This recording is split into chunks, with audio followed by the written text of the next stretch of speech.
On April 14th, I asked President Donald Trump in the Rose Garden of the White House. Yeah, in the back. Go ahead, please. Mr. President, thank you very much.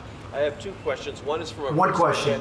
A person who can't be here, and so Who cares? If you can't be here, that's too bad, right? All right. Well, one question that I have is the United Nations, an economist, Maximo Torero, says that there's a danger that the food supply could be interrupted during this pandemic, and I wanted to know what you're going to do about that. Well, I think our farmers are incredible. They're producing levels of food like just unbelievable. Our transportation, that's one of the reasons I have the transportation people on the line tomorrow for the delivery of the food. No, we're doing phenomenally with the food, and I will say the stores, Kroger and Walmart, which does a lot of the food, and many of the stores, they seem to be in very good shape, but I haven't heard that at all. We're going to be very strong on food supply. My question came after a joint statement on March 31st by Shun Jong-yu, Tedros Adhanom Ghebreyesus, and Roberto Avadevo, Directors General of the FAO, WHO, and WTO. The statement begins, the world depends on international trade for their food security and livelihoods. As countries move to enact measures aiming to halt the accelerating COVID-19 pandemic, care must be taken to minimize potential impacts on the food supply or unintended consequences on global trade and food security. It continues. When acting to protect the health and well-being of their citizens, countries should ensure that any trade-related measures do not disrupt the food supply chain.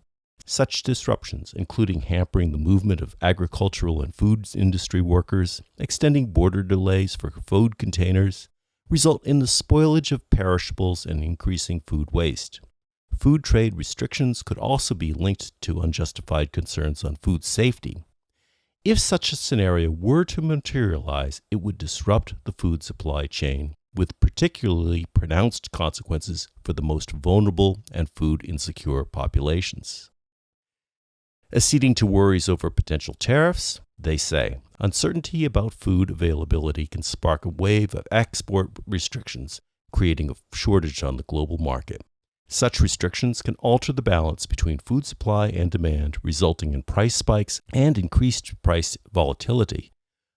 We learned from previous crises that such measures are particularly damaging for low-income food deficit countries and to the efforts of humanitarian organizations to procure food for those in desperate need. On a worldwide trend toward nationalism, they say, we must prevent the repeat of such damaging measures. It is at times like this that more, not less, international cooperation becomes vital.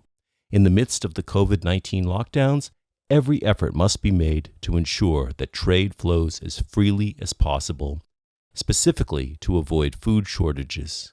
Similarly, it is also critical that food producers and food workers at processing and retail level are protected to minimize the spread of the disease within the sector and maintain food supply chains. Consumers, in particular, the most vulnerable, must continue to be able to access food within their communities under strict safety requirements. This letter comes before the wave of COVID-19 outbreaks among food workers at meat processing plants throughout the Midwest. Dairy farmers are dumping milk, and corn and soybean prices are now below the cost of production. The joint statement continues. We must also ensure that the information on food-related trade measures, levels of food production, consumption, and stocks, as well as on food prices, is available to all in real time.